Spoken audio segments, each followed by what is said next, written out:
Hi, this is Clint. Welcome to another one of my monthly podcasts on TV and film. This for the end of July 2025.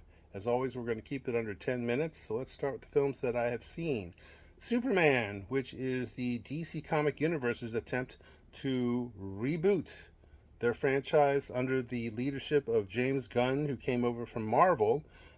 He had done Guardians of the Galaxy and the Suicide Squad to great acclaim, and he starts with the first film, first building block.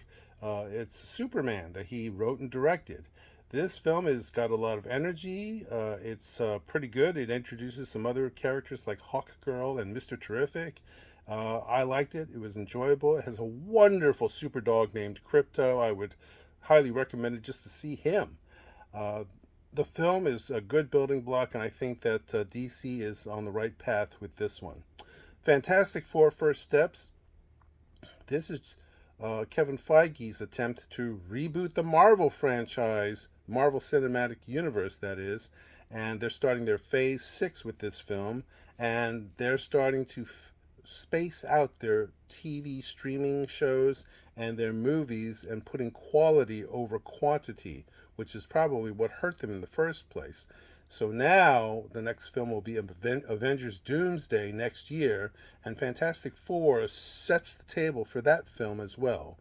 The leads, Pedro Pascal and Vanessa Kirby, are very good as Reed Richards and Sue Storm, Mr. Fantastic and Invisible Girl, respectively. They have a baby coming on the way, and Galactus, this all powerful being who consumes and destroys planets, wants Franklin, and he sends the Silver Surfer to announce his coming. And it ends in a very, very exciting and emotional climax. The film is filled with a lot of familial relationships and bonding, and that's what they're carrying on from the Thunderbolts in terms of emotion and bonding, and that works. That helps the film so that by the end you care about these characters. It's got a great musical score. It's not a perfect film by any means, but it's a good step in the right direction for Marvel. I would recommend this to Marvel fans. There are a couple of end credit scenes. Now, as far as films that are coming up, Avatar Fire and Ash is coming December 19th from James Cameron.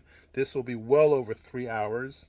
We have early word that The Naked Gun, which is coming out in a couple of days, that this is actually a good comedy with Liam Neeson. So hopefully we'll see that. Weapons, a film from the same director as Barbarian, is getting extremely strong early buzz. So hope to see that one.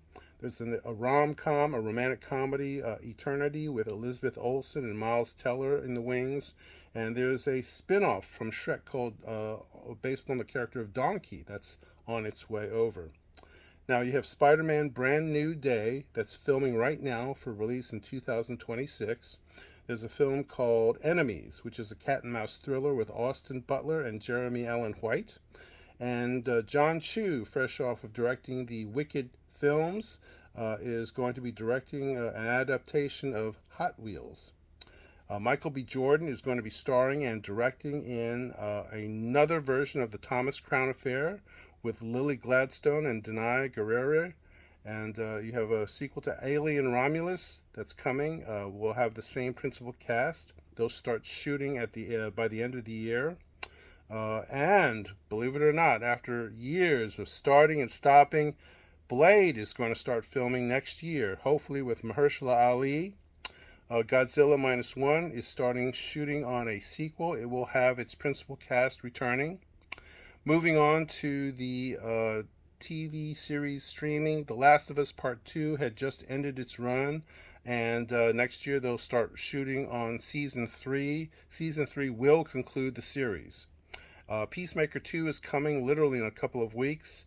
That will apparently set the table for a lot of things in the DC cinematic universe.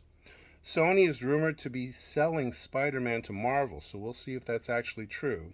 As you may know, Stephen Colbert's late night show is ending May 2026, the official reason being that the show is not as profitable and is losing money, and other talk is that perhaps politics got involved because there's a parent company of Paramount trying to merge with Skydance, and so all kinds of things are going back and forth. We don't know if that's true, but it is true that late night is losing money. All of the talk shows are starting to lose money. They don't have the ratings that shows like The Tonight Show with Johnny Carson used to have. Far from it. So there's an element of truth to that for sure. I'm not sure if that's the only reasons. Warner Brothers Discovery is splitting into two companies. It's going to be Warner Brothers Film Division and Discovery Global. Those will be two separate companies. That's all I have for now. Hopefully that you are staying cool at home or in the nice confines of a nice air-conditioned movie theater. Hopefully you're watching something that you enjoy and love. And have a great rest of the summer. Until then, everybody please stay safe.